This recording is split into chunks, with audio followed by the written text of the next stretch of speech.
Hey, and welcome into the Big Ten Huddle. I'm your host, JR, and we are presented and brought to you by FanDuel, part of the Believe Podcasting Network. Super excited to preview this Week 7 with you. Going to be asking 2 questions for every single Big Ten game. And then, of course, get to our SEC upset pick. Zach is not here tonight. He's on suspension once again.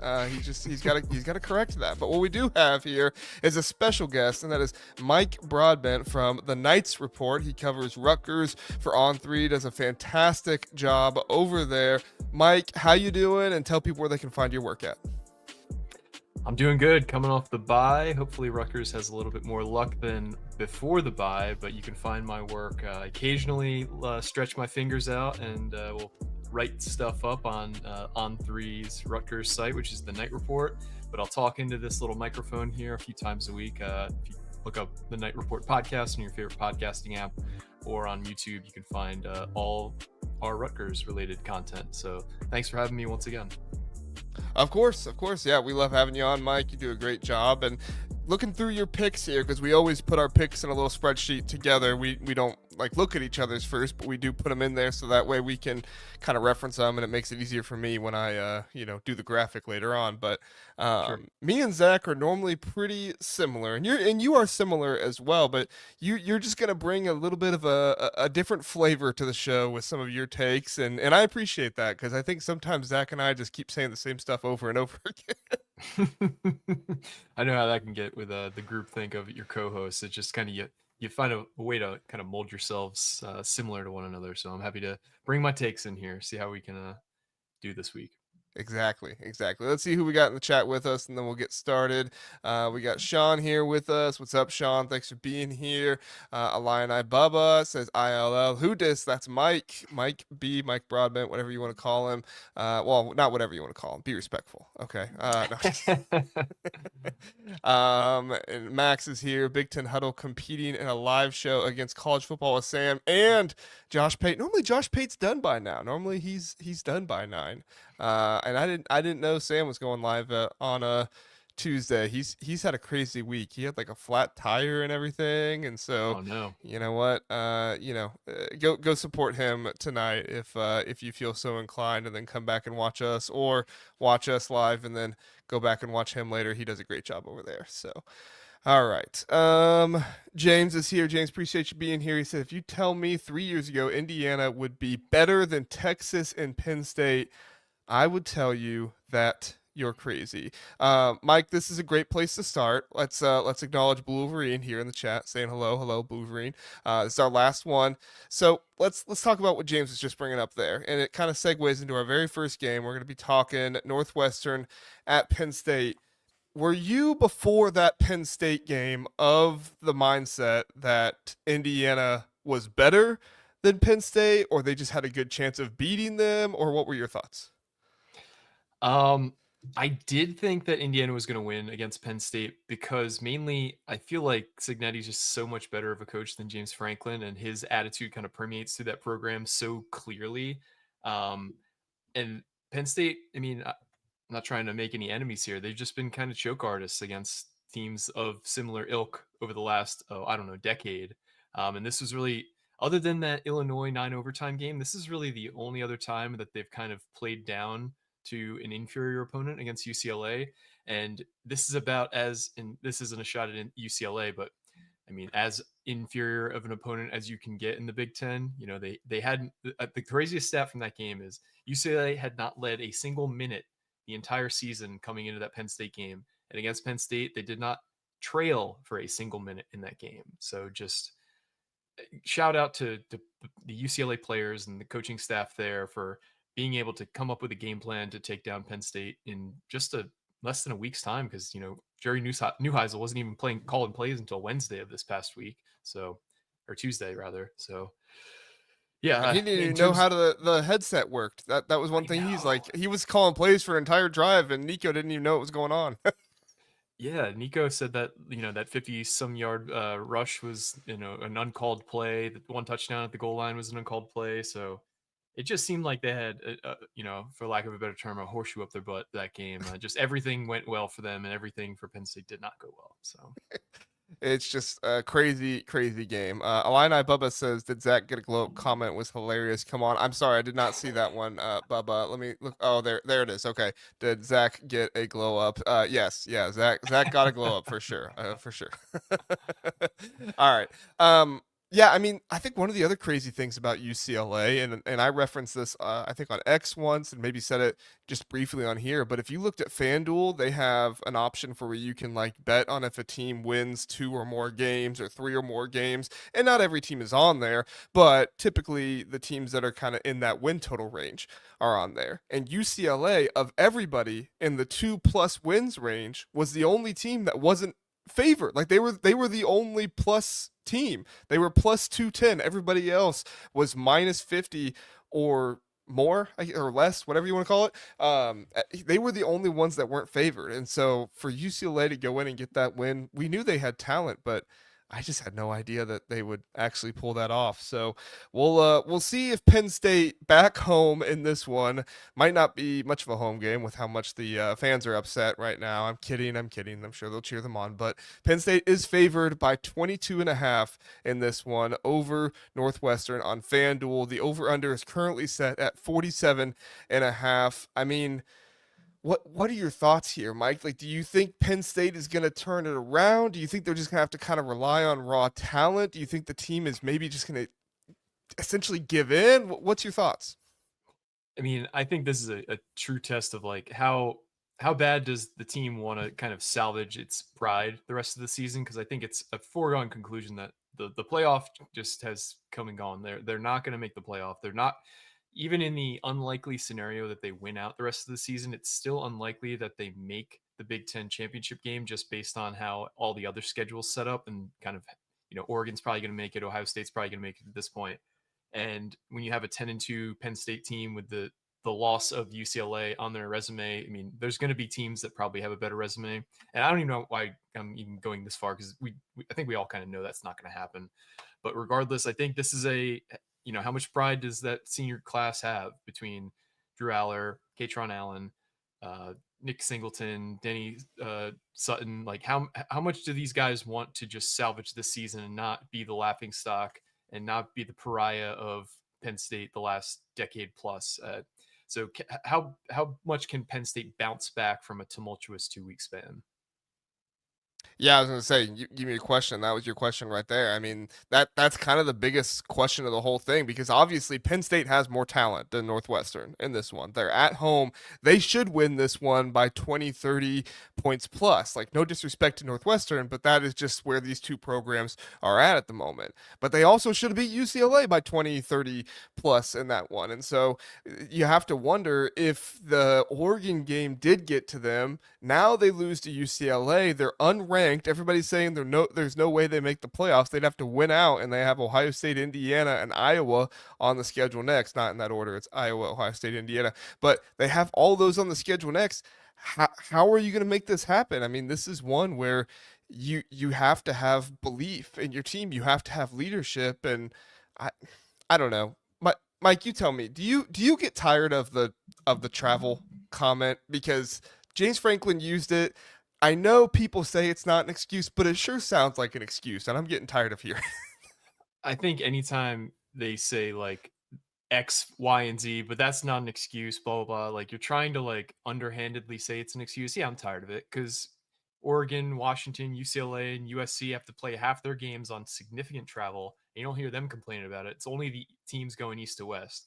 So sure, it's a disadvantage. Any team that has to travel that far for a game and drastically divert kind of what their general planning would be, yeah, it's a disadvantage, but everybody deals with it a few times a year. So just because you happen to lose one of those games, it shouldn't be one of the first things out of your mouth at a press conference that, we got to travel this far, blah, blah, blah. Like, no, everyone like Oregon came west to east and, took care of business last week in the toughest environment in college football it was the most impressive win of the season so far across college. I don't know if it's going to look that way by the end of the year, but I guarantee you if Dan Lanning had lost that game, he would not mention that at all. And that's just a good leader. That's what Dan Lanning is. He's a much better leader of men than James Franklin. So yeah, it's certainly a an excuse to bring that up in the press conference. And I don't hear any coaches like after the game was over being like, guys, you would never believe what we overcame during this game. The travel, we overcame it. Like everybody wants to bring it up if they lose, but nobody wants Mhm. to be like, hey, Maryland was only half the battle this week. It was the Yeah. travel as well, and we defeated Hmm. two opponents. They should put two wins in our win column or anything. So I look, I get it, and I think other people get it. I think it's been well documented that it is a factor. I just don't think coaches need to mention it every single time they Yep. lose on the other coast or, somewhere in the Midwest or whatever it is. So we'll get to my question now. My question is if Penn State can actually finally cover, because that's what you need to see from this Penn State team if you have any hope. If you get the win and it's by like 10 points, okay, whoop-de-doo, for sure, good. But you have to go out and actually cover in this game. Penn State is 0-5 against the spread so far this year. They did not do it against Nevada, not FIU. They have not done it, at least on FanDuel. They have not done it on any of those games.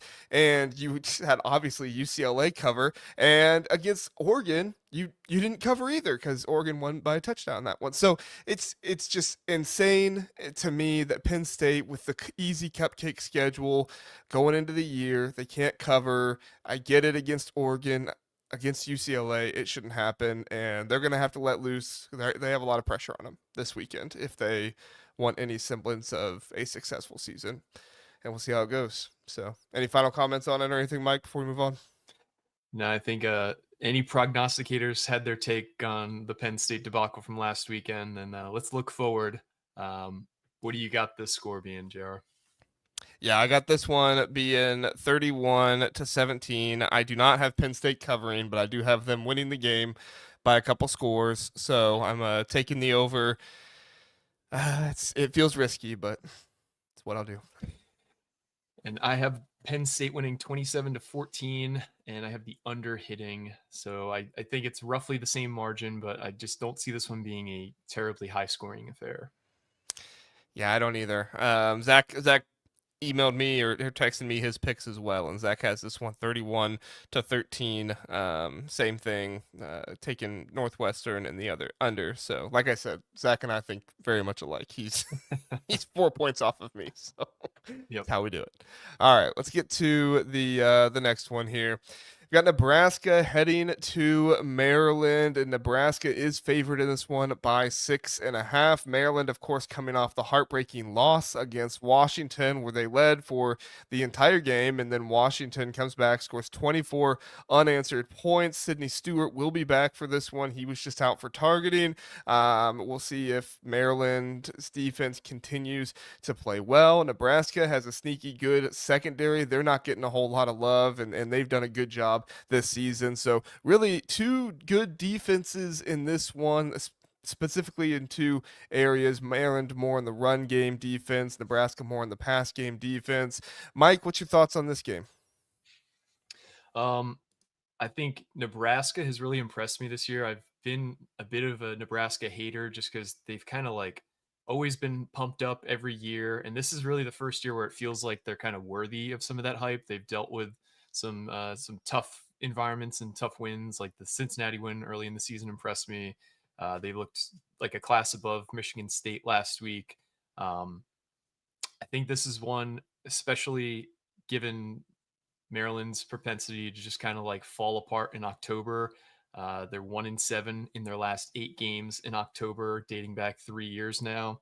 Uh, the clock looked like it struck midnight last week on the Terrapins. The September, I think they realized it was October and not September anymore, and not to hate too much, but um, I think Nebraska finds a way to pull this one off. I think their offense is better. I think they're similar. I think Maryland's defense is a little bit better, especially their front seven. But I think Nebraska finds a way to get it done. Yeah, I mean, at Maryland, it's been well documented.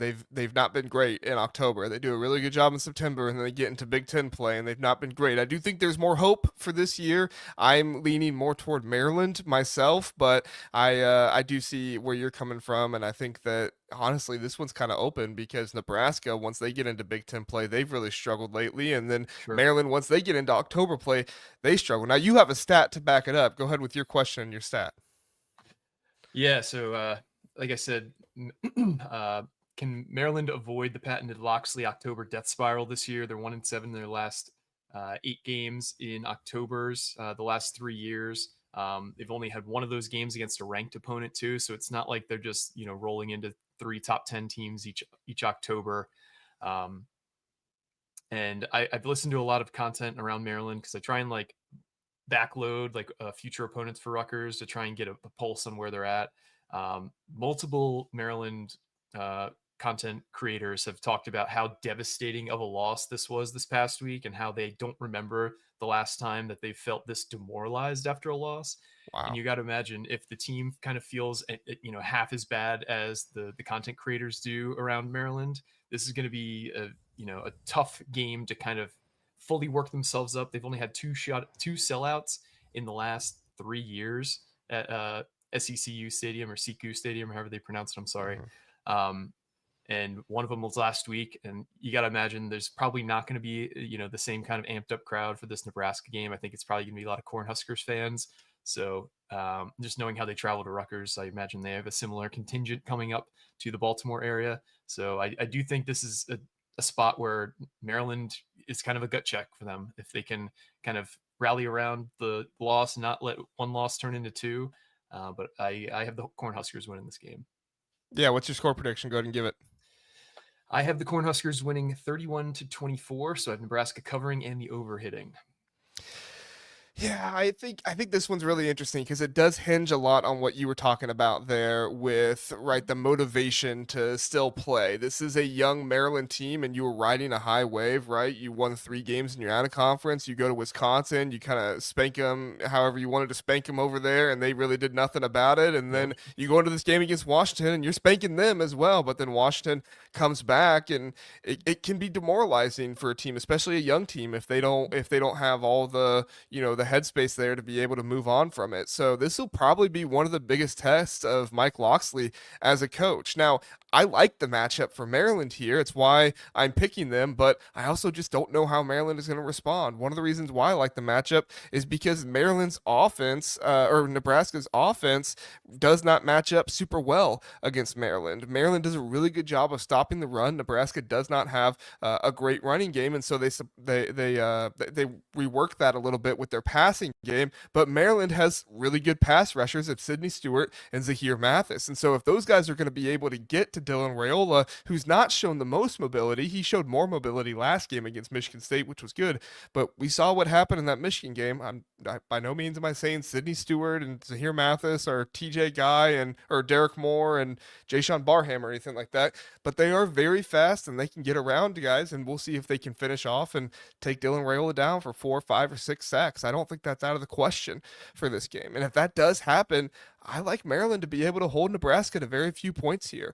Daniel Wingate and Trey Reddick are 2 of the top 5 Big Tens in PFF stops. PFF stops are basically like you're basically stopping the run game from having a successful run. If you want to have a successful run, it's like 3 or 4 yards on first down. And Daniel Wingate and Trey Reddick have been consistent at doing that against every team, not just the Towsons of the world, but last game against Washington, Daniel Wingate had 6 stops and Trey Reddick had 5. And those are very good averages for 2 players. So, and Washington, I know they ran the ball well in the last one. They had over 100 yards, but Jonah Coleman only had 57 yards on 18 carries. So only 3.2 yards per carry.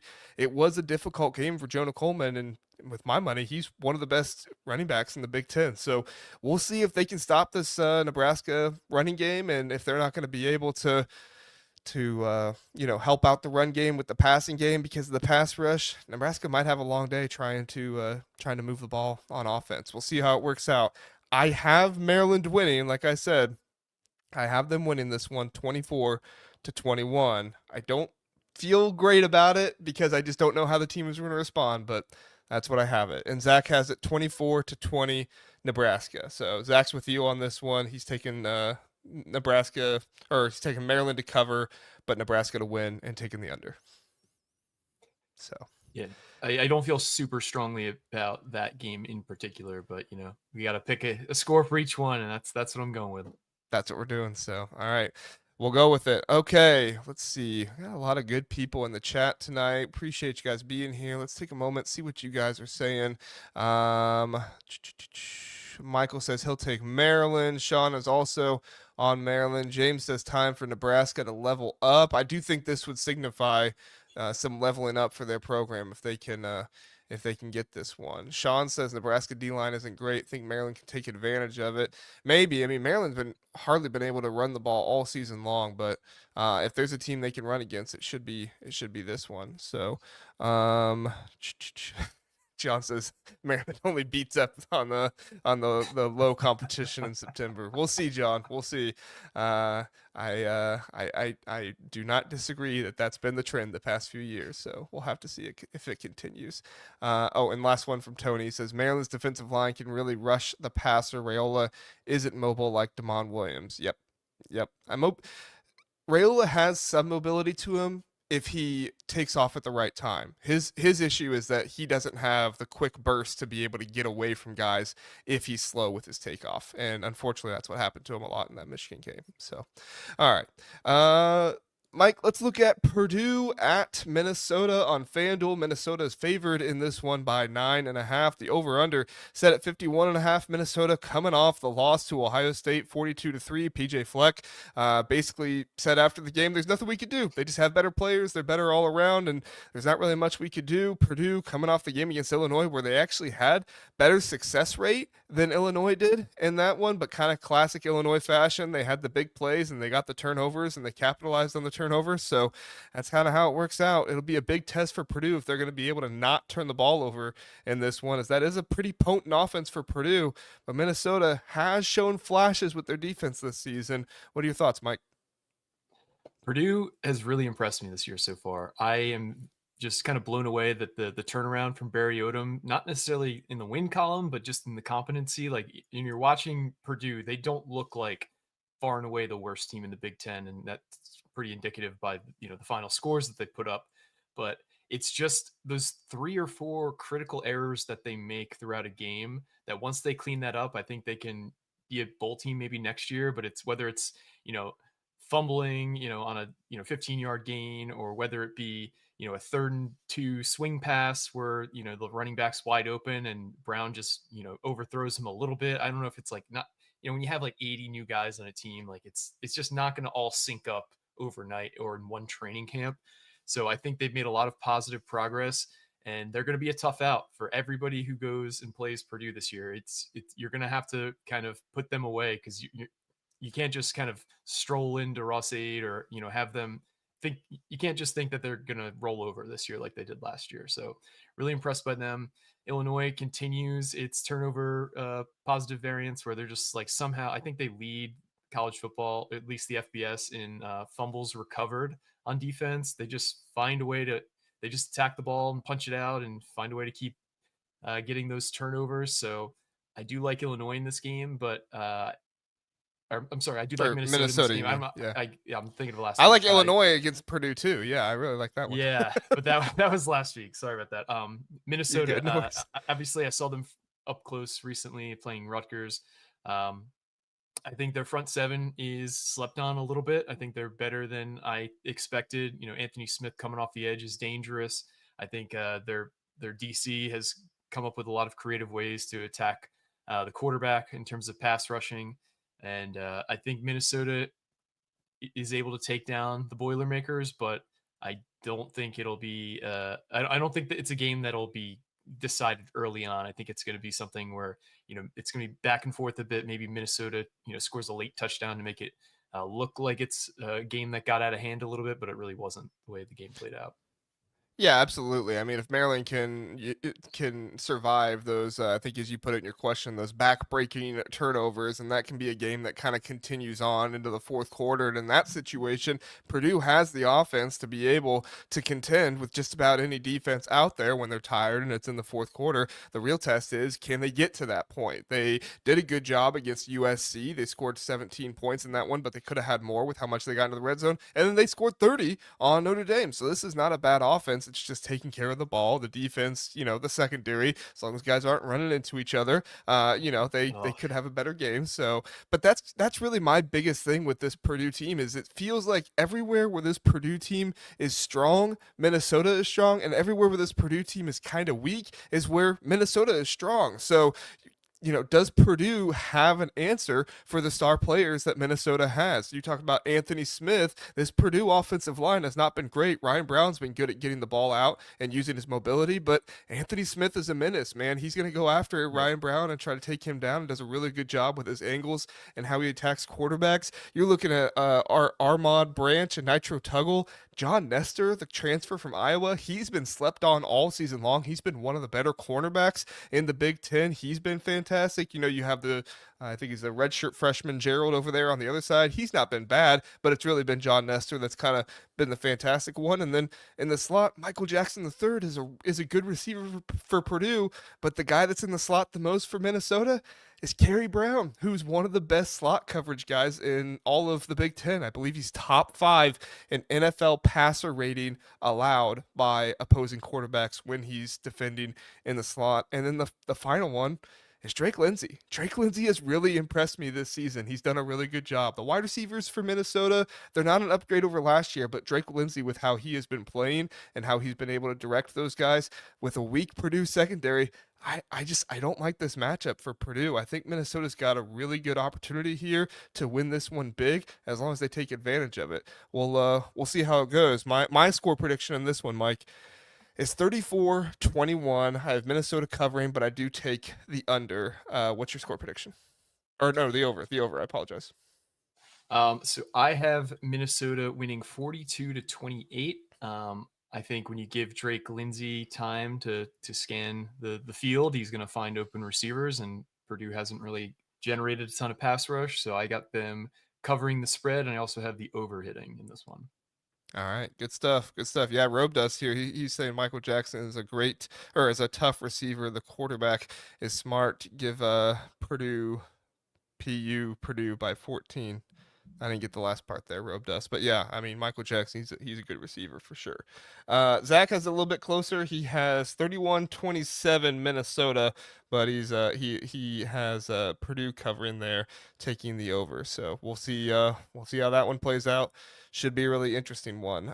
Before we move on, do want to remind you to please do like, subscribe to the podcast of the show. If you're listening on podcast, give us a 5-star rating and review. That really helps us out. If you're listening on YouTube, like, subscribe, do those things. If you're listening after the fact, there is an option to hype the podcast. I still do not know what that means. I need to research it, but I'm guessing it's good for the show. So it sounds good. It's not like de-hype or anything. So help us out there and tell a friend. Share the show on Twitter. Tell other people, Big Ten fans, people that dislike the SEC like us, to come on over, watch the show, and have a good time with us. So we appreciate you doing that. All right, Mike. Michigan at USC. I think this is sneaky. Maybe the most important game for the playoffs of the weekend. I think Indiana Oregon is going to be a more fun game, so I'm more excited about that one. But this is one. It's probably the most important playoff one for the Big Ten, because both of these teams could make the playoffs, but USC, with kind of their difficult schedule coming up, they really need to win this one. Michigan, not as much, but still, you would like to get this win, and that would really solidify things for them. USC is at home, and they are favored by 2.5 on FanDuel. The over/under on this one, offensive explosion, 57.5. I know USC has a really good offense, but I gotta tell you that just seems a little high for this Michigan defense, and I'm wondering if there's something there about this Michigan defense, why Vegas just isn't really all that confident in them, or if they're just that confident in this awesome USC passing attack under Lincoln Riley. And honestly, Waymon Jordan and those guys in the backfield have been really good as well. Mike, what's your thoughts? Yeah, I think this is a clash of styles. Who can win out, whether it be Michigan winning in the trenches and establishing their run game and not allowing USC to stretch it out, or does USC put Michigan into obvious passing situations with their quick strike passing attack? I personally think USC kind of has the edge here in terms of strength on strength, weakness on weakness, but this is a game that I could see kind of going either way. But give me the Trojans in the Coliseum to air it out against Michigan in this one. Yeah, I think this is one where a lot of people are going to pick USC, and I get that, right? I kind of lean USC in this one as well. And in the preseason, I said I think that Michigan's going to lose 3 games. I think they're going to lose at Oklahoma, at USC, and at Nebraska. Now, the Nebraska one did not work out, and a lot of the reasons why was because Michigan just dominated the lines of scrimmage in that game. Their offensive line is not what it used to be, but it's still strong. They still have a really good run game, and Justice Haynes can break it off and get a big touchdown just about at any time. And I know Michigan's secondary has been a little suspect this season, but Jair Hill has got his hand on balls a lot this season. So, and Rod Moore, I think, is going to be really important as the free safety in this one as well. So, my biggest question is if the Michigan wide receivers can sustain their improvement we saw last game versus questionable cornerbacks for USC. Kamari Ramsey's going to be back from this one, as long as Michigan doesn't have any food poisoning or anything like that. But he's going to be back for this one. And I think that that's really important that these three safeties they have in Fitzgerald, Ramsey, and Pierce are going to be back because all three of those guys are good in coverage. It's just the outside guys, right? Does Michigan start utilizing Andrew Marsh a little bit more? He wasn't really utilized until this last game against Wisconsin. Does Donovan McCulley continue to show up? He showed up big in this last game against Wisconsin and against Nebraska. Didn't really show up as much in, or no, the Oklahoma game. Sorry, not the Nebraska game. He showed up in that Oklahoma game pretty well. I believe he had 91 yards in that one. And so yeah, 7+ targets against Wisconsin and Oklahoma. So he had 91 yards in that one. Or no, I might be getting the other game mixed up. Anyway, point is, Michigan has improved their wide receivers on the outside, at least last week, and we'll see if that improvement can continue because USC right now, their cornerbacks on the outside are just the weakest part of their defense. I'm sorry, and I don't think I'm bringing any news here to the USC fans, but USC does have the passing attack as long as they get Elijah Page back. He's apparently dressed for practice, so we'll see. As long as they get Elijah Page back and the new center that they have continues to be playing well, it'll give USC a chance for sure. I say a chance. Both teams have a great chance to win this game. But yeah, what's your question, Mike?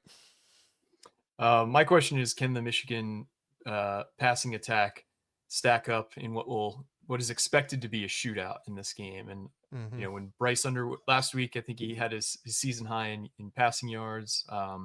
But there's been plenty of games where they didn't really have to rely on that passing attack to win games. And when they were kind of thrust into a situation where they needed a drive late in games against Oklahoma, they couldn't put it together. And so, can they kind of get over that hump and, when they need it, actually use the passing attack to their advantage? I personally don't think that they're quite there yet, but they certainly have the talent, and I think Bryce Underwood will continue to elevate his game as his career goes on. But I just think it might be a little too early for him to kind of carry a college football team right now. Mm-hmm. Mm-hmm. I want to ask clarification. Trojan fight. Oh wait, you put it down here. He said Page was dressed for every practice for Illinois week and then didn't play. Okay, I had that wrong. I heard that he had dressed for practice the first time. The article I read. Maybe I read that wrong. I apologize. So we'll see if Page is back. Sounds like he's dressed, so he's getting close at the very least. But it'll be interesting for sure. Yeah, they don't have left tackle Elijah Page. I do not like that matchup at all, and I would think even stronger in Michigan's favor in this one. So we'll see. But yeah, so I do wonder, Mike, do you think how good do you think the passing attack from Michigan needs to be? Because Justice Haynes has been fantastic, and USC, while the corners are their biggest weakness of their defense, Michigan should be able to run on just about anybody. They they ran on Ohio State last year a little bit, and probably not as much as some people would have liked, but they had the big runs at the time they needed them. I mean, this is a Michigan team that seems to get the big runs when they need them. Do we think Bryce Underwood needs to 200+ yards? Do you think he just needs to be consistent and competent? I mean, what do you think? I just think he needs to be somebody that can reliably convert on 3rd and 7 in the passing attack when they've stacked the box and kind of dared him to go get it in the air. And he's done that at times, but he hasn't done it consistently enough where I feel like, in a close game that can be relied on with any sort of repetition. So that's kind of where I see the advantage for USC is the ability to kind of convert on third and long through the air. Yeah, good point there.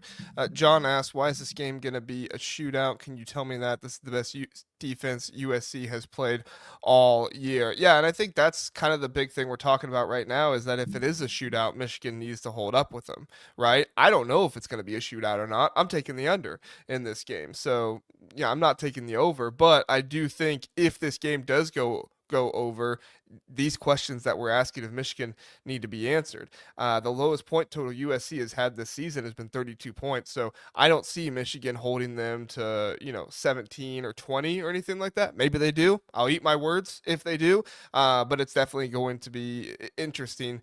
I don't think it's going to be like a 45 to, 38 shootout or anything, but I do think we'll probably see scores close to 30. And that's where I have my prediction at. I have this one being 30 to 27. I'm taking Michigan in this one. I think the defense is going to come up with a big play when they need it. And I think Justice Haynes is going to have a big run in this game. I don't know if it's going to be at the very end of the game when it looks like Michigan is dead, like last year. But I do think that Justice Haynes is going to get a big run at some point in this game. And Bryce Underwood, I don't know if he throws for like 250 yards or anything like that, but I do think he's competent enough and does a good enough job. I'd say competent. He's much more talented than competent. I'm just saying in this game, he does enough, doesn't turn the ball over, stuff like that, to be able to get the win here. Mike, what's your score prediction?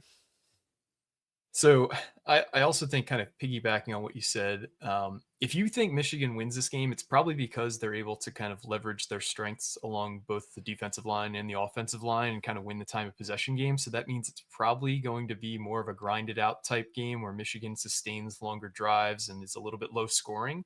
So if you think Michigan's going to win, I like that two-leg parlay of the under as well. But if you think USC is going to win, it's probably because USC is able to kind of get these quick strikes and force Michigan to try and keep up with them in a track meet. So that's kind of where I see things going. I have USC winning 34 to 24. So I have USC covering and the over hitting just barely. Yeah, I think that's a really good point by you. If this one goes over, it's most likely a USC win. If this one stays under, it's most likely a Michigan win because those two teams are going to play that way, right? That's the way they kind of want to have this one work. So we'll see, and maybe I am too down on the USC defense. Maybe USC holds Michigan to 20, 24 points, something like that. But we will have to see. Zach in this one had Michigan winning as well. He had them winning 27 to 24. So Michigan covers the spread there, and he has the under as well. So Mike picks the over. USC wins. Me and Zach picked the under. Michigan wins. Goes with what you said Yep. there. So. All right, we will see how it works out.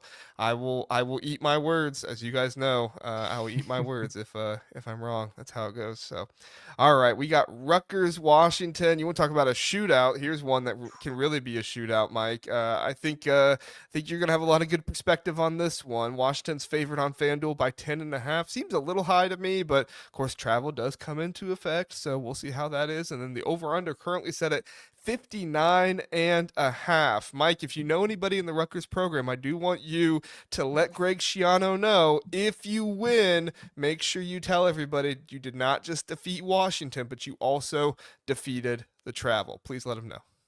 Oh yeah, you get 1.5 wins that boosts you up. That's a tiebreaker in the standings. There you But go. I mean, I'm very conflicted with this game because I think I don't think Rutgers wins, to put it out there. I think there's too many things. We talk strength on strength, strength on weakness, weakness on weakness. There's too many situations where Washington's strengths align poorly for Rutgers with their weaknesses. Demond Williams is like the exact opposite archetype of a quarterback that Rutgers does well against in terms of it's not just the mobility, it's the off script playmaking ability that he possesses and is comfortable just, nobody's open, you're going to play, a soft zone, I'm going to, take these 6 yards every single time. Or if you're playing man, you don't see me coming, I'll, wait. He's just very good at extending plays and kind of making things happen with his legs, but he's also got a really good arm and he's accurate. So it's like pick your poison. And then you have a guy in Jonah Coleman who might be the best running back in the Big Ten. Rutgers run defense is terrible. Their pass defense is terrible too, in fairness. But playing on They the they stopped road. Minnesota pretty well. What was it, like 18 carries for 35 yards or something? Yeah, but I think that's a huge asterisk because, Darius Taylor wasn't playing, AJ Turner wasn't playing, they basically sold out to stop the run and force Drake Lindsay to beat them, and Drake's Lindsay did just that. Um, I think Washington's one of the hardest places to play in the country. Outside of that Ohio State game, they won 22 straight games, so 22 of the last 23. They have a little bit of revenge narrative for how poorly they played last year at Rutgers. If you look at Bill Connolly's post game win expectancy percentage, he basically takes like every play and based on like success rate and EPA per play, like he gives a percentage likelihood that you would win just based on those factors. Rutgers, Washington last year was the lowest post game win expectancy of any team that won a game in the FBS last year. Any Wow. single instance. Rutgers had about a 1 to 2% chance of winning that game. I forget the exact percentage, just because of, Washington missed 3 kicks. They blocked a kick, but they had this ridiculous penalty where a guy ran on the field while the ball was still live and celebrated. So that got turned back. They had multiple situations where they got down into the low red zone and they went for it on 4th down and didn't convert, and Rutgers took over. There was just so many things that they had to go right for Rutgers to win the way that they played that game. So I do not feel good about this game whatsoever. And my question is, can Greg Schiano fix the defense in the bye week similar to how he did last year, or is it going to be more of the same bottom dwelling this defense has had all year? Last year, Rutgers went on a terrible skid in October. It was maybe the easiest schedule in the Big Ten last year. They went 4-4 into the November bye. A lot of Rutgers fans didn't think they'd win another game the rest of the season. They closed out the season 3-1. Arguably should have went 4-0. That Illinois game still haunts Rutgers fans because they haven't won a game against a ranked opponent since 2009, and they had that on a silver platter against Illinois. But we're not going to go into trauma today. This isn't a therapy session, but Giano was able to simplify the defense, like tear it down to the studs, and that was kind of what was credited for the turnaround last year. I just don't see the ability to do that with the personnel that they have and the play caller that they have. Additionally, you look at who Rutgers has to face still this year, and it is a gauntlet. They have a ton of top teams they still have to play. So I am very concerned that we're just going to see more of the same from this Rutgers defense, and that's why I can't, even in my most hazy fever dream, even concoct a scenario where Rutgers beats Washington on the road Friday night. So that's kind of my long-winded answer to you. Well, I'll tell you, I was trying to concoct one in my mind earlier when I was thinking through this. I was like, how does Rutgers get this win? And my only hope is that UCLA beat Penn State, so anything is possible, right? We know anything is possible. But my big question for this one is that has Rutgers adjusted the defense so they'll be able to account for another athletic QB? As you said, it's not just being able to run, but it's also the mobility, the ability to extend plays. Eric O'Neill and Bradley Weaver was a very excited for those additions in the offseason, but they haven't been quite the pass rushers that you would hope, especially with this Rutgers secondary, being a little bit weaker this season. I do think that their safeties have improved throughout the season with some of their tackling ability and stuff, but the secondary remains having a hard time because really, like you said, when you sell out to stop the run, as you kind of have to do with this D line right now, then you just kind of leave those corners and those safeties on an island, and that's obviously really, really tough for them to be able to make those plays. So Parker Navarro and Mark Gronowski are the two other athletic QBs they faced so far this season. Those two combined for 148 yards and 4 touchdowns on the grounds. I think even if you spy Damon Williams, like there's still Jonah Coleman, who that's one of the biggest Yep. things with this Washington team is that if Damon Williams gets out and running, somebody has to go after him and chase him. And typically, when they go after and chase him, Jonah Coleman's left open, and he can kind of just drop it off to Coleman there. I mean, he is their second leading receptions right now. He is their second leading player in receptions right now. So, Moses Walk is it Walker or Walk? Moses Walker, but he is out for the Walker. As I season say, with he's he. injured. Yeah. Yeah, Abram Wright and Darrell Djabome. I practiced that one, so hopefully I got it right. you did. They'll Yep. have their hands full. I find it funny. Sam Robinson, his name on Twitter is Shiesty Sam. So we'll see if Shiesty Sam is ready in this one, as I think he'll probably get some snaps in this game as well. But it's gonna be an interesting one for Rutgers, and of course, if it does turn into a shootout, as it probably will. Athan Kaliak and these guys, they're gonna have to be ready. Now, Yep. I like Athan. You know, he's a gunslinger. He puts the ball out there. Sometimes he doesn't care where the defense is at all. He's just gonna fire it in there. And Ian Strong, KJ Duff, get ready for it. But we'll see if they can keep up with them. That's gonna be a huge part of this game. Yeah, I mean that's really the only way Rutgers can win is if it's a shootout and if they're able to capitalize on the couple instances where a tip ball is up in the air. Like Rutgers hasn't been able to capitalize on those opportunities yet this season. I think they only have like 2 or 3 turnovers on the whole year. So I feel like you're gonna have to kind of create your own luck that way. That's the only way to beat this Washington team is to play a shootout style and keep up with them, but also take advantage when the inevitable opportunity comes to kind of uh, get a turnover or to get a block kick. Rutgers has 3 block kicks for touchdowns already this year. They haven't had one since the non-conference slate though, so they didn't do it at all in the Big Ten. But they kind of have to have those big plays on defense and special teams to beat Washington, take away some possessions from the Huskies. Mm-hmm. Ryan Evans says, "What happens if this game turns into a shootout? If this game turns into a shootout, Rutgers has a chance. I mean, Yep. that's kind of the way you want it to be. If it does not, I fear Rutgers may not cover in this one and have Washington take care of business. So, and I And do not have. Oh, good, good. I mean, the last 2 games, Washington's played an elite defense in Ohio State and a very good defense in Maryland. 3 of those 4 quarters, they've basically not been able to, move the ball with any level of consistency. So you got to hope that maybe some of what you see on tape is replicable there. I don't personally think it is with Rutgers personnel, but Washington also had just an all-time emotional win last week, going west to east. Coming back from 20 down on the road, like not saying that there'll be a hangover, but they're on a short week. Rutgers is on a bye. Like you kind of have to build these narratives one on top of another to kind of convince yourself maybe there's a chance. But I personally don't think there is. But if you're going to concoct a story that Rutgers can win this game, it starts with they're emotionally spent. They're on a short week.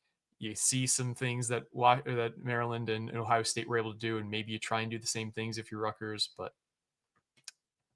that's all I got. Hey, I love the attempt there, and if it happens, we're gonna give you all the credit in the world, Mike. So I'll take it. there you go.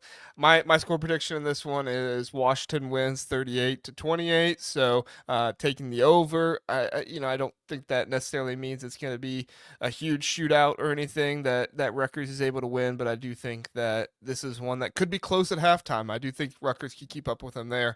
Maybe like a 24-21 halftime or something, but.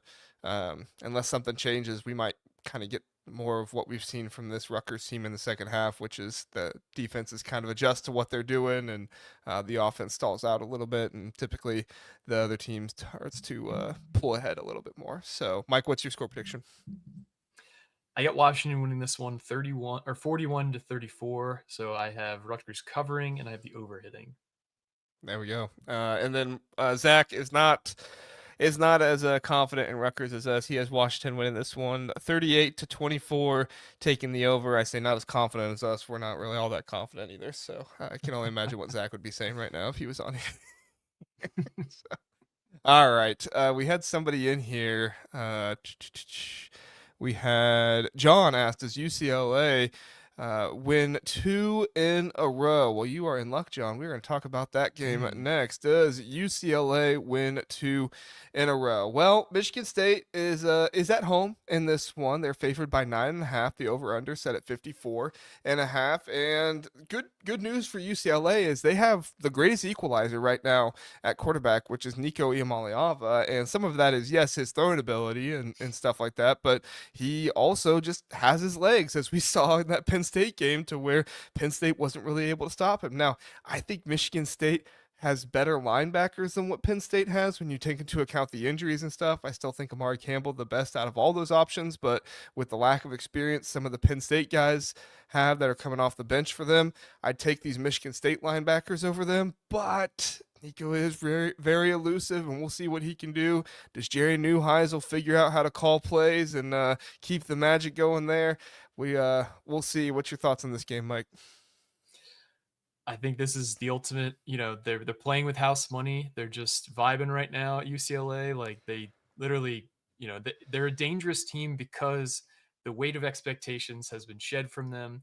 All the stuff that, could be blamed for why this season is going poorly is kind of out the door already. So they can just kind of play freely. Whereas most teams in the conference are kind of scratching and clawing. So I do think that kind of level of freedom does bring some unique ability to kind of just let it fly. And my main question is, can UCLA continue the momentum that they got from the Penn State game into this week on the road against Michigan State? I think that they play a good game against Michigan State, but I do think the Spartans find a way to win this one. Yeah, I think Nico, like I said in the beginning, is huge, right? But on the other side, it's also huge what UCLA does against Aiden Childs. Now, Aiden Childs is facing a lot of adversity right now over there in East Lansing. The Michigan State fans are not happy at all. The last year did not go how they wanted it to with Jonathan Smith as their new head coach. Aiden Childs did not play well last time. I think you could attribute some of that to the wind and stuff that was going on, but also the backup quarterback, long Russian name. Don't ask me to pronounce it. I apologize, but he came in and he was like 6 for 7. Alessio, I believe is his first name, and then Milovesic. I did my best. Okay, give me a break.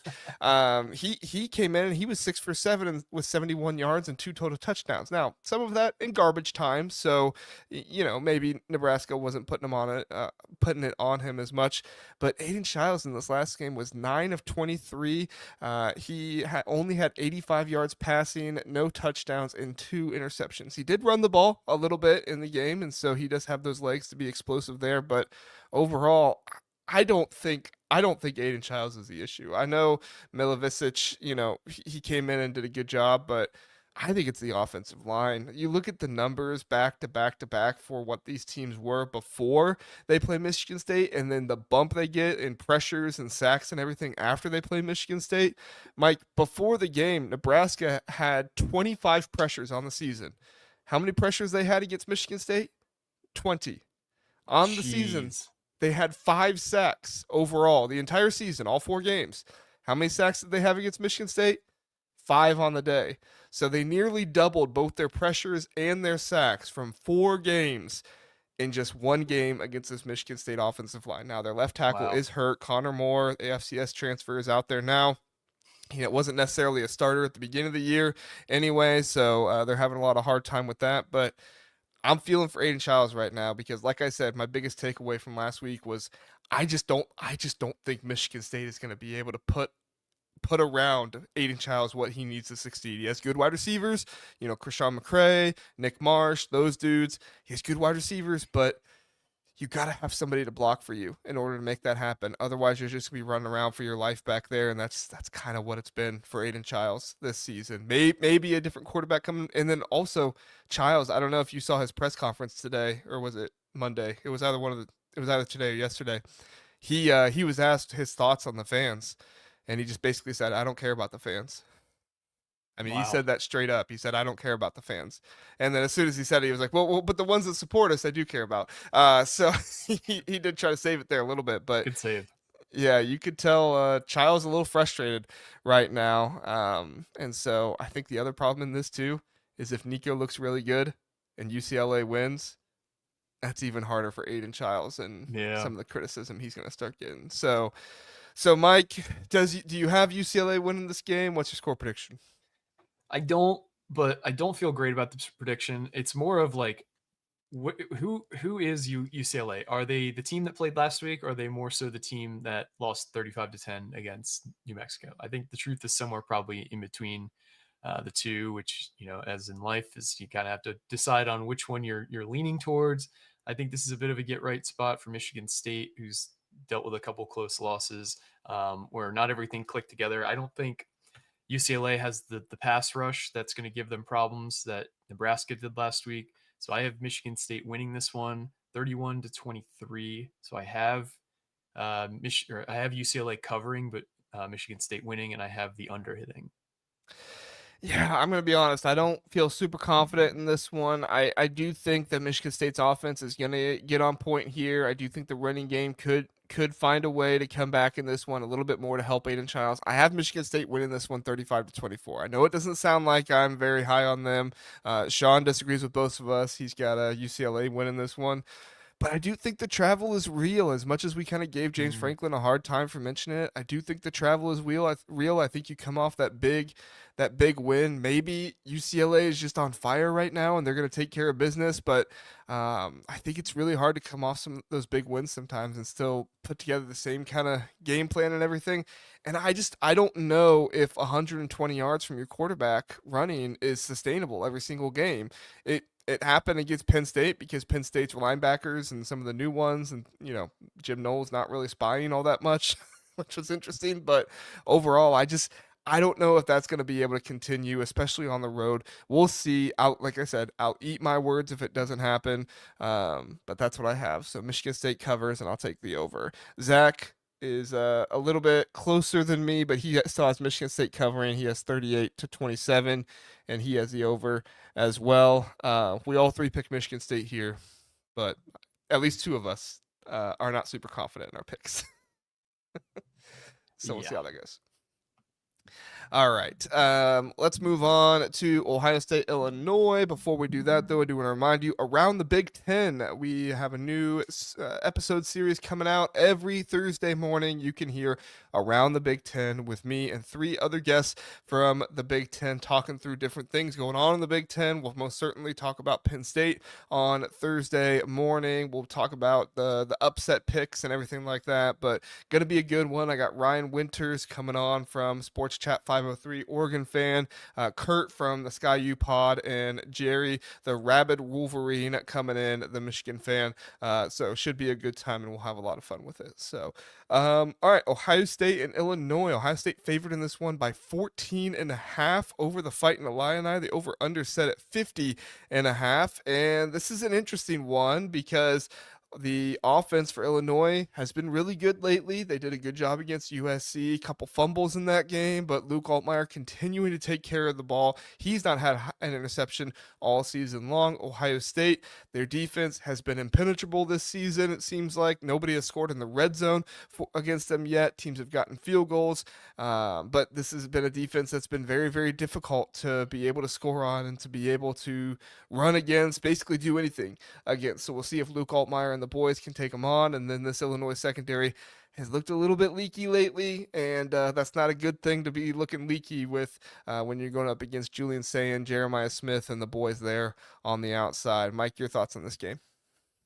Yeah, I think Julian Sains really impressed me this year with his poise, with his ability to kind of not let the big moments kind of uh, get too big for him as a redshirt freshman. And I think Ohio State, they kind of look like they might be the first back-to-back champion in quite a few years since Alabama, I think in 2011-12. I am just kind of they're one of they're probably the team that has the fewest flaws in college football. And so while I do think that Illinois will be able to move the ball, I think that unless Illinois can continue to create turnovers at the rate that they have so far this season, I don't really think they can keep up with the weapons that Ohio State has personally. But how about you? Yeah, I think it's really interesting. Before I give that, Doreen did share the stream here. Thank you for doing that, Doreen, and thank you for watching. We always appreciate you being here. And if anybody else is watching on X, Twitter, and you would like to repost the stream, that helps us out, and we would appreciate if you decided to do that as well. Yeah, so I think in this one, the biggest thing for me, obviously, what is Ohio State going to do? Are they going to continue to open it up? Is Illinois going to kind of like play cover three over the top? I feel like that's what Illinois is going to do. I think Brett Bielema is the type of guy that does a good job of making sure he doesn't, get blown out or anything like that. He's going to make sure he tries. I say he does a good job. They lost 63-10 earlier this year, Mm-hmm. but most of the time he I was does going a to let good you cook job. there. Most of the time he does a good job of that. However, this is one where it's just a really bad matchup with Illinois secondary and some of the injuries they've sustained without Xavier Scott. Miles Scott did not have a great game last time, and Jaheim Clark being back has been good, but he's still a little bit rusty. He was okay last game, still led up a number of receptions to the Purdue wide receivers, so we'll see how that goes. But this is going to be a really interesting one. I feel like Ohio State's going to slow the game down once again. I don't think they're going to come out firing, and I don't think Illinois is going to let them come out firing. I think Illinois is going to let them try to run the ball a little bit. Ohio State's not been the best on the ground, especially in kind of the short yard situations this year. And I think Illinois is going to kind of go for some of the big plays on offense. Hank Beatty has been awesome for them this season. And listen, there's not really a weakness on this Ohio State defense. It's the best defense in the nation from what I've seen so far this season.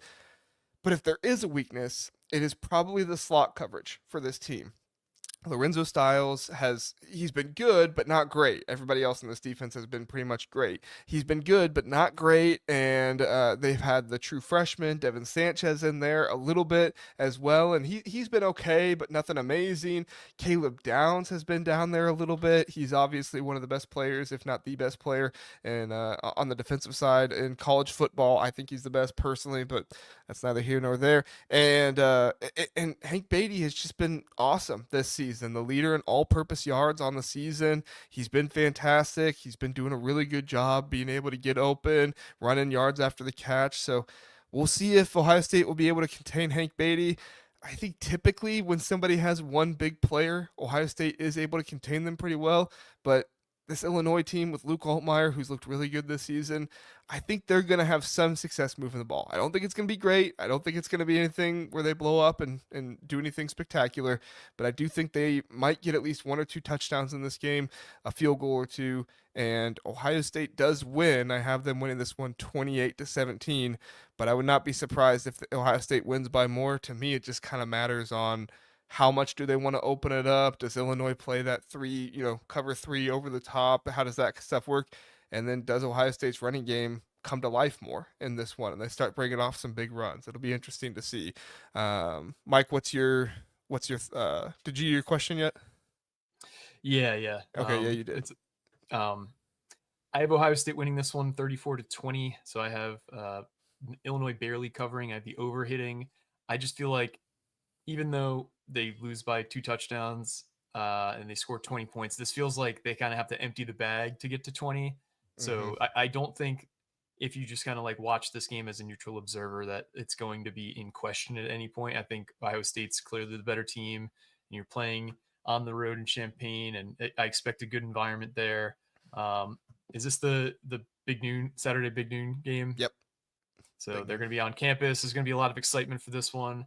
But I just think Ohio State's a wagon right now, and nobody's really going to be able to beat them anytime soon, outside of maybe later in the season. But we can talk about that in a few weeks. Yeah, this is going to be an interesting one. Zach actually has Ohio State covering in this one. He has a 34-17 Ohio State taking the over as well. And I think I saw a stat. There's I think it was something with SP Plus or something like that, and it's some kind of stat of blowout predictor or something, and this was one of those games that was the biggest blowout predictor or something. So who knows? We'll see. I think a lot of this rides on if Illinois' offense can be able to score on Ohio State's defense. Ohio State's defense is excellent, but Illinois' offense has also been good this season.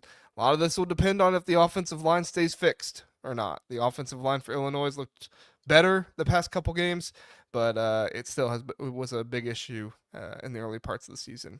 We'll see how it goes. So, all right, Mike, let's move on to Iowa at Wisconsin on FanDuel. Iowa is favored in this one by 3.5. Wisconsin, the over-under set at 37.5.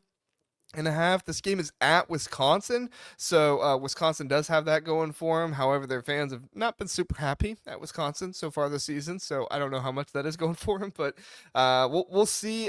I think this is a very interesting game because with Mark Gronowski being questionable, right? Kirk Ferentz said this week that they will play whoever they need to play, basically. So he wasn't given any indication on where they might go or anything. So this could be a game that really turns into who can run the ball the best. And if Wisconsin does have a strength of this team, it is stopping the run.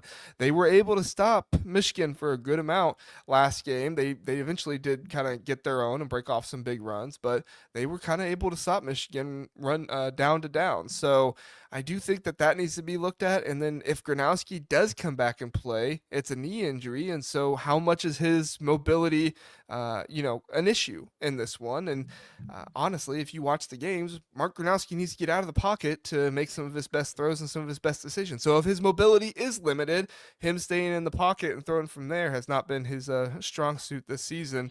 Mike, what's your thoughts with this game? I mean, my main question coming into this one is if Wisconsin doesn't win this game, do they have another win on the schedule? So that obviously this is a big rivalry game. Wisconsin is certainly looking like they might be in the market for a new coach if things go the way that they look the rest of the season. So this is another, bootstrap pride game. Can you summon up the will to, take down a rival? Because they put up, I think the score last year was an embarrassment. It was like 42-10 or something like that. They talked about doing like 42 push-ups every time that they make a mistake in drills to kind of remind them of last year's score. So I think it's kind of a, pack your lunch type game for Wisconsin because uh, the schedule is going to ramp up and even get even harder than the schedule that they've already faced this year. So um, yeah, they kind of need this game to kind of even have a glimmer of hope. So that's kind of where I'm approaching this from as a handicapper here. Yeah, you had some hope there a little bit for a bowl game early on in the season. If you were able to like get Minnesota later on, you were able to beat Maryland and some stuff Yep. like that. But once you lost that game to Maryland, it looked really really bleak for how Wisconsin was going to get to even 4 or 5 wins this season. Yeah. I did my midseason predictions and I had them at 2-10, and it was like that just feels so wrong. But I Yeah. the quarterback issues, the offensive line issues, the running back issues. Like there's just so much going on in this one where it's like, or for this team right now, where it's like I don't know how they win games. Really, the only thing you can lean on is this run defense. Now, Iowa also has a really good run defense. These are two top six run defenses in the nation. Iowa only allowing 69.4 yards per game. That's fourth in the country. Wisconsin only allowing 75 yards per game, and that's sixth in the country. If you take out Justice Haynes' three big runs last game, he had 16 carries for 40 yards, which is 2.5 yards per carry. Now, you don't just get to take those out, right? Those are still on the stat sheet, regardless of what you want to do. But it does show that Wisconsin was able to kind of stop Haynes down to down to down, right? So if Moulton and Neal and some of these guys on Iowa are not able to kind of consistently get yardage, you could find yourself in a tough situation here for Iowa to be able to move the ball. The wide receivers, Dayton Howard and some of these guys have shown some ability, to kind of have the deep ball and stuff. But if it's Hank Brown, I don't know how much I have trust in it. So whoever really finds a way to move the ball on offense in this one is going to win it. And with this way the season has gone so far, I think that's going to be Iowa. I think it's going to be Iowa that figures it out, whether it's Hank Brown, whether it's Mark Gronowski, which team can do a better job of adjusting to throwing the ball better. I think Iowa's got that a little bit, especially when you take into account the way this Wisconsin secondary has looked so far this season. So I have Iowa winning this game 17-13, and in a game where the over-under is 37.5, I'm taking the under. Yeah, and I've got Iowa winning 24-21. So I have Wisconsin barely covering, and I have the over hitting.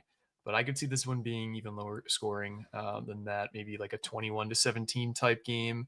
But I Yeah. do think this sneaks to the over somehow. I think they get there, whether it be a late special team score or the late turnover that sets up Iowa for a short field. Um, but that's where I Yeah. got it. Now, I thought you and I were kind of generous with 13 and 21 points for Wisconsin. Zach was not generous at all. Zach has Iowa winning this one 17-6. He Oof. has Wisconsin not scoring, or maybe they do score a touchdown and they miss the extra point. I don't know, but or maybe they get 3 safeties. Who knows? But he has Iowa covering. He has the under as well.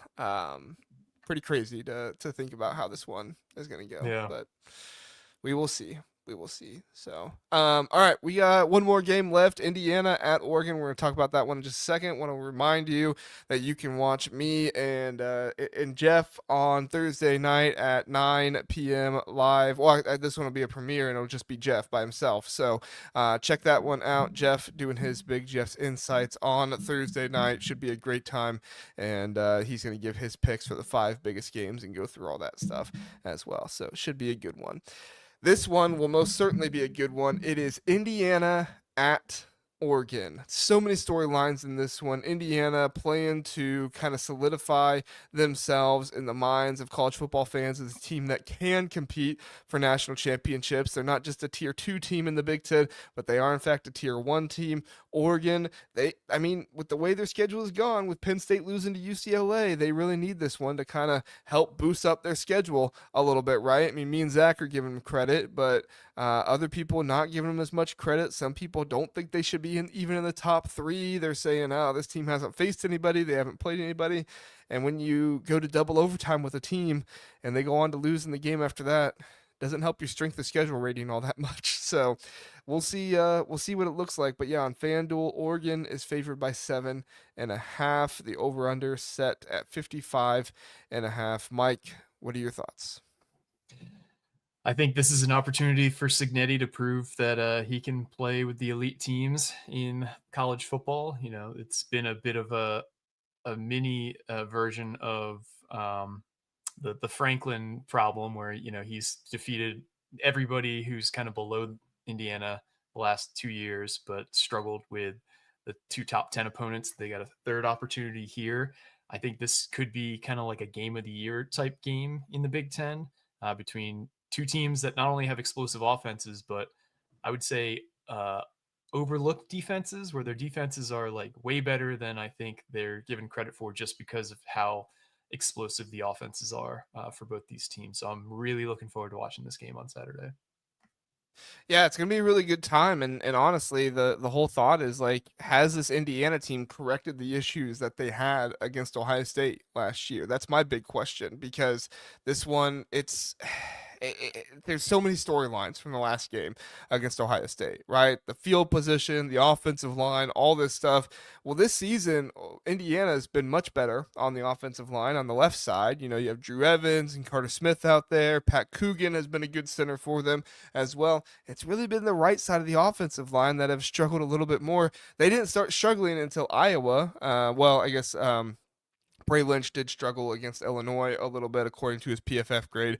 But really, those two struggled the most against Iowa. Khalil Benson got beat pretty good by Mateo Uiagalelei a couple times. And so Mateo Uiagalelei is probably going to line up on that same side. I apologize. Max Llewellyn. I'm saying Mateo Uiagalelei is going to line up against them on this one. And he's one of the best pass rushers in the nation. I mean, he just does such a good job. Now, his run defense is a little bit, worse, but I mean, when you say it's a little bit worse than how great of a pass rusher he is, it's not like it's bad or anything. And Khalil Benson has been a better run blocker than he's been a pass blocker. So, I mean, if you're looking for some optimism there, you can maybe look for that a little bit, but this is definitely the left side of the offensive line. They're going to have to trust and kind of work behind a little bit more if they don't want a second time of the Ohio State situation to happen to them. And then also, you got to do a really good job of special teams in this one. Caleb Downs had that punt return in the Ohio State game that really kind of bolted them forward for them to be able to get the win. And if you give up a big return to DeCorian Moore or a Gary Bryant Jr. or something like that, you're looking for some issues. So we'll see if the field position stuff has worked better for Indiana. Well, actually, it has worked better this season. All right. Indiana, according to FEI, they have like a field position rating. Indiana is 6th best in the country in field position. Oregon is 25th best. So Maybe Indiana can use some of this stuff here. They got their punter, Mitch McCarthy. He did well against Iowa. Kaden Wetchin only had one return for like 17 yards, I think it was. But other than that, he was pinning them in the 20. He was kicking it out of bounds. So we'll see. I don't feel confident either way in this one. I know there's some people in the chat here that seem to feel confident in the Oregon side, and I get that as well. But I feel like every time people doubt this Indiana team, they come up with something. So I don't know. Are you doubting the Indiana Hoosiers there, Mike? You think Oregon's gonna get this one? What do you think? So I do think Oregon wins, but I think Indiana covers. I think Alton at night is just a really tough place to play, and I realize this is a 3:30 start East time, so it's not an actually night game. So let me correct myself there. But just one of the toughest places in the country to play. Fernando Mendoza has played there before when he was a quarterback at Cal, so he kind of knows what to expect. But I feel like this is kind of it could be a situation where it's just whoever has the ball last kind of finds a way to win this one. Um, I have Oregon winning 34-31. So I have Indiana covering and the over hitting. So Do you feel like me, whereas the winner of this game between Dante Moore and Fernando Mendoza is most likely going to win the Heisman? probably going to win the Heisman. Also, probably going to win the number one pick, and that's a great way to Mm-hmm. hedge this game. Maybe not hedge this game, but an alternate way to bet this game rather than betting money line or betting, um, with the points is to kind of take whoever you think is going to win and take that quarterback as the Heisman Trophy winner because you're going to get way better odds on that, and those odds shift so drastically from week to week. Like a win could take Dante Moore from I don't know what his odds are at right now, but let's just throw a number out there. Let's say he's 6-1. If he beats Indiana, he might shoot up to like 2-1. So you're going to get a huge shift in odds based on this game. Yeah, right now I just looked on FanDuel, and Fernando Mendoza is the favorite to be the first overall pick at plus 380, and then you have Lenora Sellers at plus 430, and then Dante Morris tied with plus 430 there at second. So, yeah, Heisman Trophy, uh, first round pick, definitely on the line there. I would go ahead and parlay all three of those together. If you think Oregon's going to win, parlay. Well, can you parlay NFL and college together? Yeah, you can, right? Yeah, you could parlay those two things together. You Yeah, I should was be gonna able say to anyway. I've never tried that before, but I assume you could. So, yeah, I'd parlay all that together. I just put the NFL draft, the Heisman, and the at the very least the money line winner in this one. If you feel confident with the spread, go for it. But it's gonna be interesting for sure. So, I said earlier this season, so I put Oregon to win in here at first, and then I remember I said when Indiana beat Illinois. I said, mark it down, Indiana. I will not doubt you again until you show me a reason to doubt you. So, Indiana fans, I am sticking to my word here. I'm going to pick Indiana to win this game. I don't feel super great about it, but like I said, I am going to let this Indiana team disappoint, fail, anything like that before I pick against them again. So I have Indiana in this game winning 31-24. I feel very much like Damn. you, Mike, where this is going to be one at the end of the game, somebody who gets the ball, whatever kind of happens there. But this is one, like I said, with the Ohio State Texas game, I could go either way. I could make a strong argument for why Indiana's going to win. I could make a strong argument for why Oregon's going to win. And I don't know, Mike, like you tell me if I'm crazy, but we saw Washington lose at home. We saw Georgia lose at home. Oregon's the next longest streak. Like, does that mean that it's time for Oregon to lose at home? Like, is that just what this season is?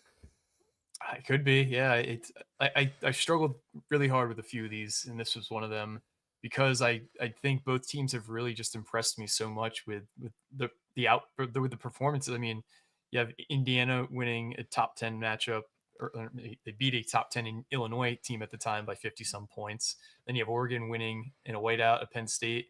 I think these are two teams that, regardless of what happens in this game, I think they both end up making the playoff. So you sit back and enjoy this one. It's a little easier to say it not being a fan of either team, but I think this is going to be a great game, and I'm like it's the game I'm looking forward to watching the most this weekend. I am too. Indiana, if you could just not like score 63 points and beat the team by 53 so we can actually have a good game to watch, we would appreciate that. Mm-hmm. That's not going to happen, but it's fun to tell Indiana, give us a good game, okay? Don't blow the team out too much.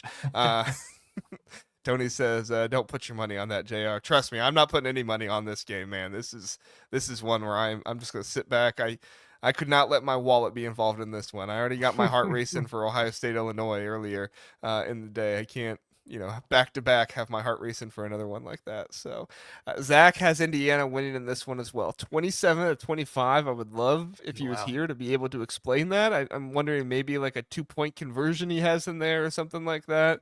But yeah, he's taking Indiana to cover and taking the under as well. So, Mike, this is what I was talking about. Some different perspective, different opinions from what Zach and I, because Zach and I literally never saw each other's, and we still both picked Indiana. So, so it is what it is. Uh, All right, that's something we can all get together with now.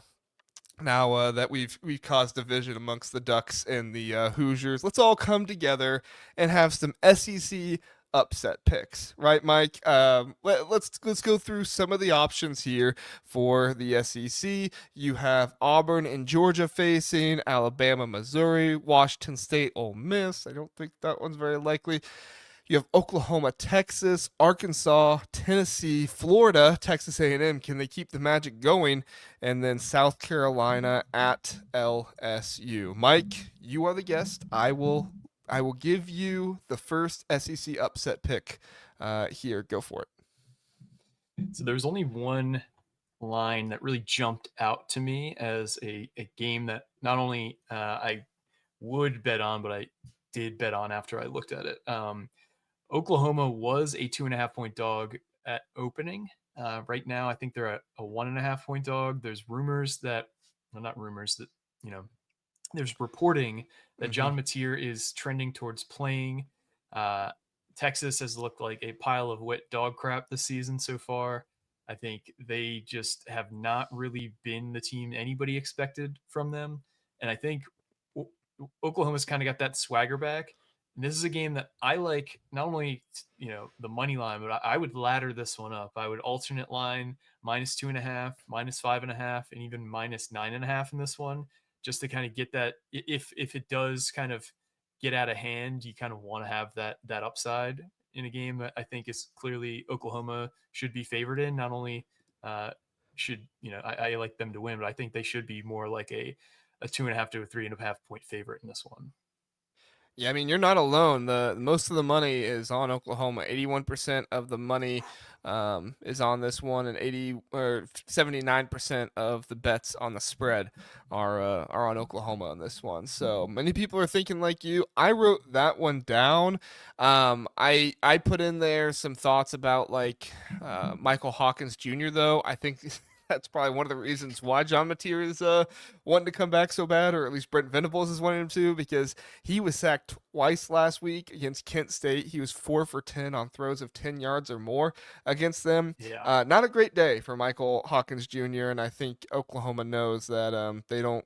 They I'm not gonna say they don't have a chance, but they just don't have as good of a quarterback, obviously, with him as they do with John Mateer. So even with maybe a little bit of a questionable John Mateer, it still looks like that's your better opportunity. So Zach and I picked the same SEC upset, and it's Auburn over Georgia. Georgia only favored in Hmm. this one by 3.5. I have Auburn. Obviously, they're at home. Auburn's run defense has been pretty good this season. Gunnar Stockton's been able to throw, short kind of stuff, but he's not really been able to go down the field as much. So if Auburn can stop the Georgia running game, I like that. And then Georgia doesn't really have much of a pass rush. I think things could get out of hand, and Jackson Arnold's mobility could be a huge equalizer against this defense. It's kind of crazy that Georgia doesn't have a pass rush this season. What they've been known so well for, they have just kind of let drop off this season. But I think Jackson Arnold and his mobility is a big equalizer here. They have good wide receivers over there at Auburn, and I like this defense to be able to stop the run. So we'll see what happens. But if you're looking for another SEC upset there, that's my pick, and that's Zach's as well. So, were there any I other like ones it. that you thought about, Mike? No, none that I would give out as a pick. The only one that Yeah, I really feel strongly about is Oklahoma. yeah. I thought about that Arkansas Tennessee one just because I think Tennessee's kind of overrated, but with Sam Pittman fired, I was like, nah, I don't think that's a great Great I do matchup kind of like there. the under in that game. That's not really an upset Yeah. though. I think the over under set at like 69. I just don't see Arkansas being able to compete with Tennessee and kind of keep up there. But couldn't you see Tennessee scoring like 70 on them if they had the That's what it opportunity? would need to be, something like 62-10 in my opinion to hit that over, and I don't Yeah. know if they got it in them. Yeah, yeah, it's tough for Arkansas. I mean, they were right in that game Yeah. with Ole Miss. I mean, that was one that I thought was going to be an upset, but didn't end up happening. So we'll see. And be on the watch for Florida and Texas A&M. I know that one's at Texas A&M, but um, you know, we'll see. Did Florida get a resurgence after the big win over Texas? Who knows? And is Texas A&M all that good? Who knows? We will see. It's the SEC, so everybody's just a little overrated. That's how it goes. It's always kind of disturbing to look at like the rankings and see like 14 big SEC teams ranked, and it's just like the the the narrative engine that ESPN's able to generate and make them just like, because when you start like everyone gets like a backslide, like you start at a certain point in the rankings and you kind of hold on to that for dear life, even when you have embarrassing losses, and getting up Yeah. on that getting a number next to your name when you start the season unranked is more prohibitively difficult than it should be. Yeah, for sure. And I mean, one of the things that Zach and I obviously do is we do our own top 25s and everything this season. And it's really kind of opened my eyes to how the voters do and, how difficult it is for the voters sometimes because with only 8 conference games and all these, easier games, but they have a Power 4 win in there because they do play an SEC team early. Like, honestly, it kind of makes sense having 10, 11 SEC teams up in there, but you just have to remember that, like, these are not all quality wins, and sometimes a 3-2 Big Ten team is still a better choice than a 4-1 SEC team to be in there because all 4 of those wins were against, you know, Towson and whatever other Group of 5 and FCS team you want to name. So it's just kind of how it goes. But yeah. So there were some people in the chat asking about why I won't be there with Jeff. So I will not be there with Jeff because moving forward, I need to dedicate some more time to basketball, and right now I just don't have all that much time to be able to do basketball and football.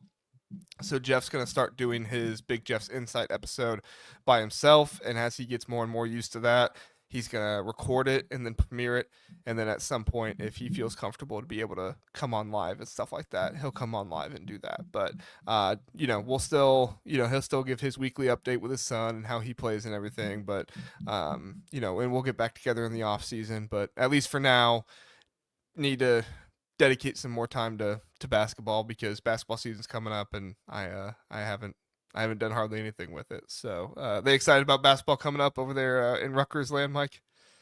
They are not. Oh. Last year, things, as everyone is aware, didn't really go to plan. Yeah. So